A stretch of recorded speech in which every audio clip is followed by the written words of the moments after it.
Israel Hamas जंग पर पाकिस्तान के वजीर खारजा का बयान सामने आया है। इसराइल हमले में बेकसूर लोगों की मौत। गाजा में इसराइल ने जारहाना हमले किए हैं। शहरी आबादी पर हवाई हमले किए गए। फिलिस्तीन हमारे लिए अहम मुद्दा।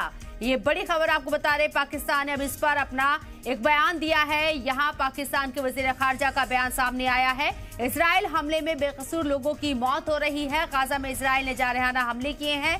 शहरी आबादी पर हवाई हमले किए जा रहे हैं। फिलिस्तीन हमारे लिए अहम मुद्दा है। पाकिस्तान अब इसके ऊपर बयान देता हुआ नजर आया है। वाज़ेह रहे कि हमास और इजराइल के बीच जंग चल रही है। आज जंग का 9वां दिन है और 9वें दिन आज पाकिस्तान में वजीर खारजा का ये बयान सामने आया है, जिसमें कहा गया है कि इसराइल हमले में बेकसूर लोगों की मौत हो रही है। इससे पहले यूएन भी इस पर तशवीश जाहिर कर चुका है। गाजा में इसराइल ने जारहाना हमले किए हैं। शहरी आबादी पर हवाई हमले किए गए हैं। फिलिस्तीन हमारे लिए अहम मुद्दा है। वाज़ेह रहे कि अब तक इस जंग में फिलिस्तीन के लोगों की बात करें तो 3000 से ज्यादा लोगों की मौत हो गई है। No doubt that Israel has committed aggression.